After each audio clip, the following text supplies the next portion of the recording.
बाबूजी ने सुरेश चाचा को बोला, तो ये उनका पहला तरीका था कि मुझे कैसे भी इसको और इसको मिलने नहीं देना है। तो पहला तरीका क्या कि वो उस बेंच पर जाके बैठ गए, तो नहीं मिल पाए तुम, सही बात है।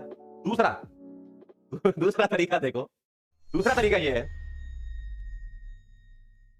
आप और आपकी मैडम पार्क में मिलने जाते थे। बहुत ध्यान से समझिएगा।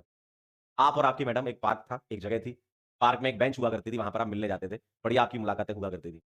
अब ये बात आपके पिताजी को किसी ने बताई और आपके पिताजी को बताई ये बात सुरेश चाचा। तो ये है वो सुरेश चाचा,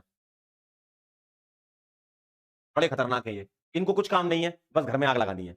ये हो आप, ठीक है? ये आप हो और ये वो जगह है जहां पर आप मुलाकातें करते हो। इसके अंदर के जो फंक्शनल ग्रुप है वो आपकी मैडम है, ठीक है? आप इनके साथ बढ़िया इंटरेक्ट करते थे।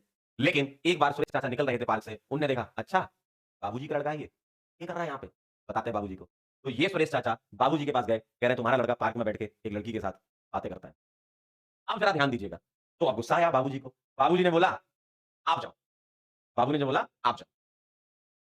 तो बाबूजी क्या कर रहे हैं? बाबूजी इनसे तेज भाग गए। अगले दिन, नेक्स्ट डे की कहानी है। तो बाबूजी नहीं, सुरेश चाचा तेज भाग गए।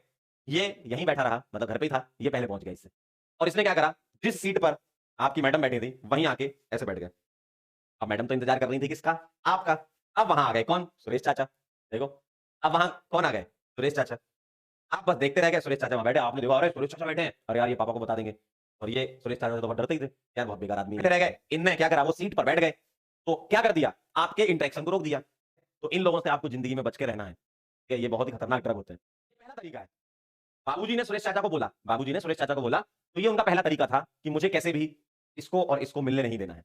तो पहला तरीका क्या कि वो उस बेंच पर जाके बैठ गए, तो नहीं मिल पाए तुम, सही बात है। दूसरा दूसरा तरीका देखो, दूसरा तरीका ये है, सुरेश चाचा ने क्या करा, वो जो बेंच थी, वो बेंच थी, उसमें दो स्टैंड लगे नीचे की तरफ रहते ना सपोर्ट के लिए। तो एक का एक पैर तोड़ दिया, बेंच पर एक साइड का पैर तोड़ दिया। तो बेंच डिसबैलेंस हो गई, और बेंच डिसबैलेंस हो गई तो अब आप डिटेक्ट नहीं कर पा रहे हो कि ये हमारी वाली बेंच थी कि नहीं थी, या मैं यहां बैठू या नहीं, मैं तो गिर जाऊंगा। तो बेंच को डगमगा दिया सुरेश चाचा ने। मतलब तुम्हें मिलने नहीं दे रहे हैं, प्यार के दुश्मन है सुरेश चाचा, मतलब तुम्हें मिलने नहीं दे रहे हैं। देखो, ठीक है। अभिजीत कह रहे हैं एक्सपीरियंस शेयरिंग देवांगन कह रहे हैं सर हमारी कोई भी नहीं है सर, तुम्हारी शकल तो देख के लग रहा होगी भी नहीं चले